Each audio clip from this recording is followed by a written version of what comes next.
शलोम everyone. हम खुदाम के शुक्रगुजार हैं इस खूबसूरत दिन के लिए, उन तमाम ब्लेसिंग्स के लिए जो उसने हमें दी हैं। हम ईमान रखते हैं कि आज का पूरा दिन खुदावंद हमें अपने नाम को जलाल देने के लिए और दूसरों के लिए बरकत का बायस बनाने के लिए इस्तेमाल करेगा। आमीन।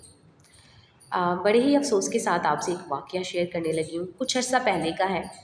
जैसे ही मैं अपनी जॉब की तरफ आ रही थी तो चिंची रिक्शा पर मैं इत्तफ़ाक़न बैठी। तो जैसे ही मैं उस चिंची रिक्शा पर बैठी, थोड़ा-सा जब मैं दूर गई तो वहाँ पर 2 लड़कियाँ थीं जो रास्ते में चल रही थी। सो मैंने रिक्शा ड्राइवर से कहा कि आप इनको भी बिठा लें। उन्होंने उन्हें भी बिठा लिया, वो मेरे साथ ही बैठ गईं।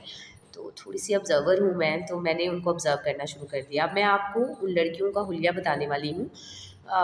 वो लड़कियाँ बिल्कुल टीन एज की थीं, 15-16 साल से ज़्यादा दोनों में से कोई नहीं होगा। तो उन्होंने शॉर्ट शर्ट्स विद टाइट्स पहने हुए थे और नेट के बहुत ही बारीक दुपट्टे लिए हुए थे, जो लिया ना लिया एक बराबर होते हैं। बाल उनके खुले थे, नेल्स उनके लंबे-लंबे थे जिन पर शाइनी सी नेल पेंट्स लगी थी। एंड्रॉयड मोबाइल बड़े वाले उनके हाथ में थे and they are very difficulty like होता है ना जब नेल्स बड़े होते हैं तो थोड़ा यूज़ करना, और इस तरह से बड़े नाज़ो नखरे और अंदाज से वो उस मोबाइल को यूज़ कर रही थी और जिस तरह बच्चियाँ आपस में बात कर रही हैं इस तरह से बात कर रही थी। खैर थोड़ा सा सफ़र ज़्यादा था, मैंने उनसे बात कर ली। मैंने फ़र्स्ट ऑफ़ ऑल उनसे पूछा कि आप क्या करती हैं, कहाँ पे? उन्होंने कहा कि हम एक मोबाइल शॉप पर जो आई थिंक वो जो डीलर होते हैं या हेल्पर इस तरह की कोई जॉब करती हैं। सो मैंने कहा अच्छा वेरी गुड, कितनी सैलरी होगी आपकी? दे सेड 15 18 इतनी सी सैलरी उन्होंने मुझे बताई। तो मैंने कहा सही है। खैर बात जब आगे बढ़ी तो बातों में मुझे ये भी पता चल गया कि वो एक मसीही घराने से ताल्लुक़ रखती है। आई एम सॉरी, ये शर्म की बात है कि मैं इस तरह से डिस्कस करके मसीहियत के बारे में ऐसा कर रही हूँ, लेकिन उससे भी कहीं ज़्यादा शर्म की बात ये है कि जब वो लड़कियाँ घर से निकलीं, उनके बहन भाइयों में से, उनके पेरेंट्स में से किसी ने उनको रोका नहीं, टोका नहीं, या उनमें ये गैरत नहीं जागी कि हमारी बच्चियाँ इस तरह से बाहर जा रही हैं। स्पेशली पाकिस्तान जैसा जो कल्चर है, जो माशरा है, वहाँ पर वो इस तरह से निकल रही हैं। पहली बात ये कि ये सिर्फ़ पाकिस्तान से रिलेट नहीं है, ये बाइबल मुक़द्दस हमें बताती है कि हमें हमारी मसीही जो बच्चियाँ हैं या बेटियाँ हैं या औरतों को किस तरह से ड्रेसअप होना चाहिए। मैं इस पर पहले भी बात कर चुकी हूँ, मेरी वीडियोज़ हैं मेरे पेज पर जाके आप देख सकते हैं। इसके अलावा जिस तरह से उनका गेटअप था, जिस तरह से उनके नेल्स, उनकी उनकी क्या कहते हैं अपीयरेंस, जो ज़ाहिरी तौर पर वो नज़र आ रही थी, वो बड़ी ही आई एम सॉरी टू से बट वल्गर थी। हम उसे वल्गर कहेंगे क्योंकि बाइबल मुक़द्दस में ये नहीं कहा गया है कि हमें इस तरह से ड्रेसअप होके बाहर जाना है या हमें इस तरह से नज़र आना चाहिए या हमें दूसरों के लिए नुमाइश का एक सामान बनना चाहिए।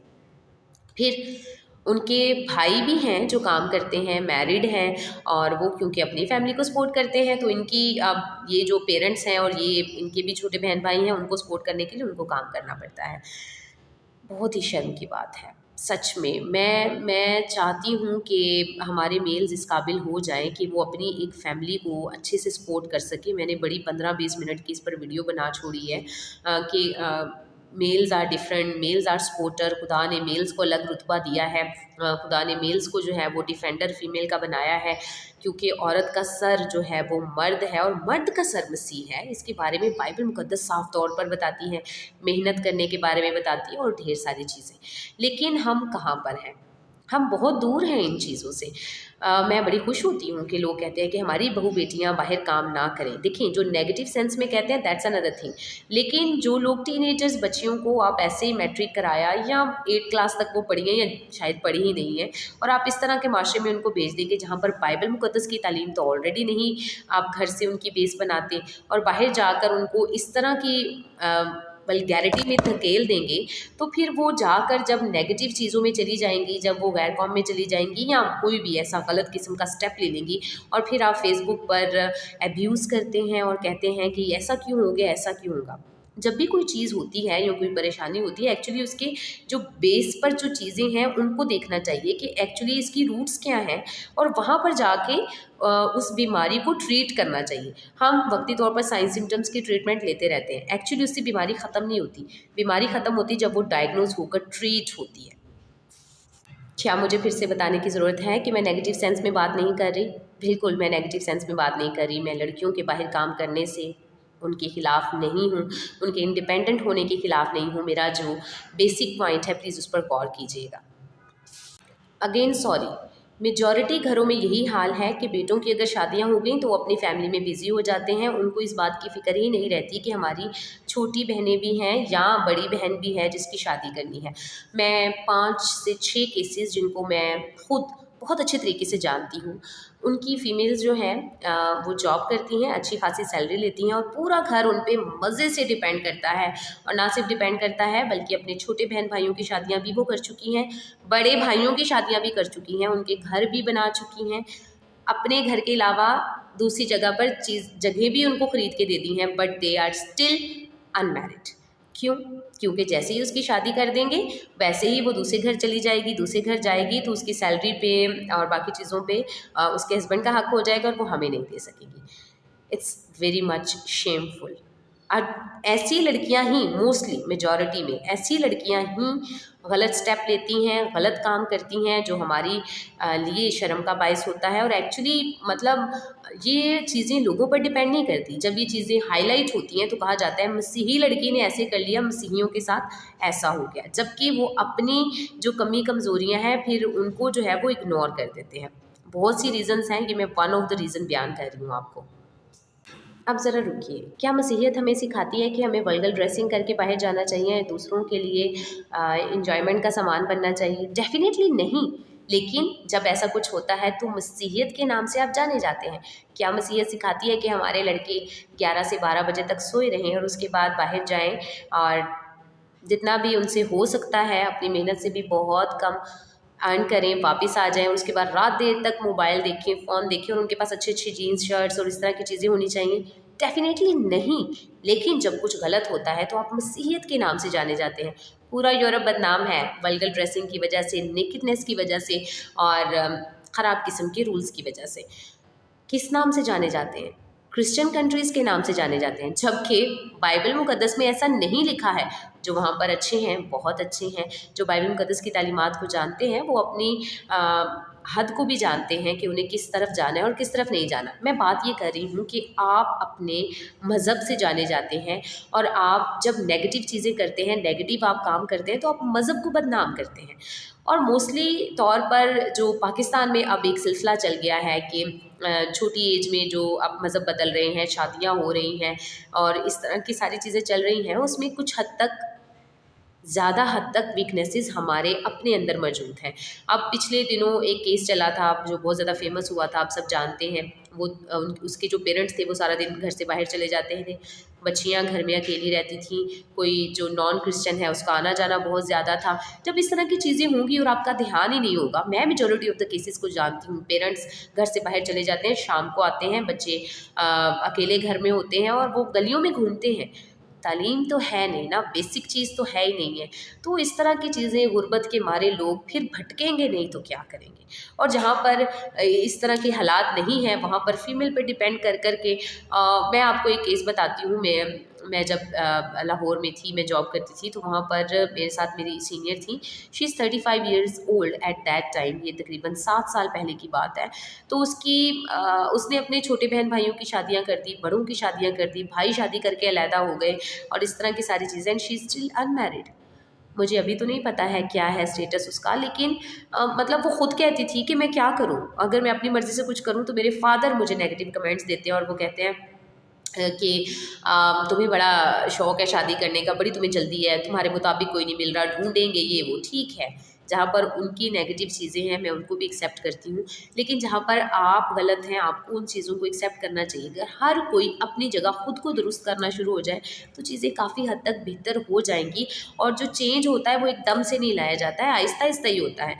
अब हर कोई अपनी जगह पे खुद को ठीक करे तो बाकी लोग भी ठीक होना शुरू हो जाएंगे।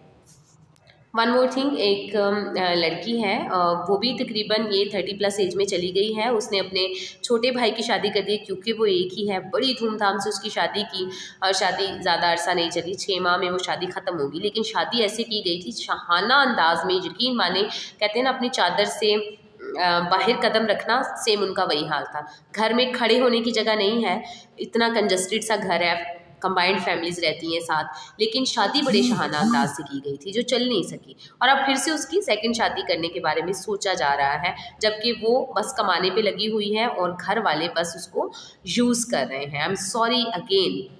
मतलब हमें ना टू दी पॉइंट बात करनी चाहिए, डायरेक्ट बात करनी चाहिए। हम हेजिटेट होते रहते हैं। फॉर एग्जांपल मेरे पेरेंट्स हैं, तो मैं जब टीन एज की थी, मुझे मेरे पेरेंट्स ने डायरेक्टली कभी नहीं कहा कि आप क्योंकि बाहर पढ़ने के लिए जा रही हो या बाहर जॉब के लिए हो, तो इस तरह की चीज़ें, सिचुएशंस तुम्हारे सामने आएंगी, गैर कौम के लोग मिसयूज़ करने की कोशिश करेंगे, आपने ऐसा नहीं करना क्योंकि बाइबल मुकद्दस के मुताबिक ये गुनाह है। हम आपके लिए एक एज है आपकी, अच्छा रिश्ता ढूंढेंगे और हम आपके लिए अच्छा करेंगे, हम पे भरोसा रखो, दुआ किया करो। इस तरह की चीज़ कभी हुई नहीं, डिस्कस ही नहीं होती थी। ठीक है, दे आर वेरी सिंपल, और ऐसे ही होते हैं पेरेंट्स, और वो शर्म को महसूस करते हैं। लेकिन मुझे लगता है कि अब वर्ल्ड जैसे आगे बढ़ रहा है, प्रोग्रेसिव टाइम है, तो चीज़ें बदलती जा रही हैं। अब हमें सीधे आप डायरेक्टली अपने बच्चों को सारी चीज़ें अच्छे से एक्सप्लेन करनी चाहिए। इवन मैं उस टाइम भी इस नीड को महसूस करती थी कि मुझे समझाया जाए। वो सोचते थे हम क्योंकि एक रिलीजियस फैमिली से हैं, ये बच्ची भी चर्च जाती है और अच्छे से बाइबल मुकद्दस को पढ़ती है, सारी चीज़ें करती है, तो इसको पता ही होगा। सच बताऊँ, नहीं पता था। नहीं पता था, नहीं इतनी समझ थी जितनी कि अब है, और अब मैं उस चीज़ को बेटर तरीके से अंडरस्टैंड कर पा रही हूँ। क्यों इस तरह से होता है कि पेरेंट्स ये समझते रहते हैं कि इसको पता ही होगा, ये चीज़ें ऐसे ही होंगी। नहीं, नहीं पता होता है। डियर पेरेंट्स, मैं आपको कहना चाहूँगी, नहीं पता होता है, और अगर होता भी होगा तो इस हद तक पता नहीं होता है चीज़ों का। और मेरी बात सुने, क्या कहते हैं ना कि गुनाह दुबका बैठा है और जो शैतान है वो फाड़ खाने के लिए है। तो ये सारी चीज़ें हम मतलब मौका ही क्यों देते हैं? मौका मिलता ही तब है जब वीकनेसेस होती हैं, और वीकनेस, बेसिक वीकनेस यही है कि बाइबल मुकद्दस की तालीम नहीं है। आगे जाकर अगर वो जॉब करती हैं, सैलरीज़ और ये वाले इश्यूज़ बन जाते हैं, तो फैमिली डिपेंड करना शुरू कर देती हैं, और लेट और अक्सर तौर पर जो जॉब करती हैं फीमेल्स, अच्छी सैलरीज़ मिलती हैं, वो घरों से बाहर सिटीज़ से आउट सिटीज़ में जाके, आउटसाइड एरिया में जाकर जॉब करना शुरू हो जाती हैं। फैमिली का टर्न ऑफ नहीं है, खुदा से नज़दीकी शुरू से ही नहीं थी। तो इस तरह की सारी चीज़ें बहुत ज़्यादा जो है वो नेगेटिव चीज़ों को सामने लेके आती है, जिसमें घर के जो मेल्स हैं, बेटे हैं, उनका भी बहुत बड़ा रोल है। अगर वो खुद को इस काबिल बना ले तो वो अपनी बहनों को, अपनी बेटियों को टाइम से वापस बुलाएं, या घरों में अच्छे उनके रिश्ते देखें और उनकी शादियां करें। ऐसी चीज़ें हो सकती हैं। हाँ, शायद इस टॉपिक को और ज़्यादा काफ़ी लंबा किया जा सकता है, लेकिन मुझे लगता है कि आप इस चीज़ को समझ रहे हैं। सो प्लीज़ वीडियो शेयर ज़रूर कीजिएगा, और मकसद सिर्फ ये है कि हम अपनी कम्युनिटी का जो प्रेजेंट हाल है उसको बदल सकें और आने वाली बुराइयों को रोका जा सके। Thank you so much. God bless you.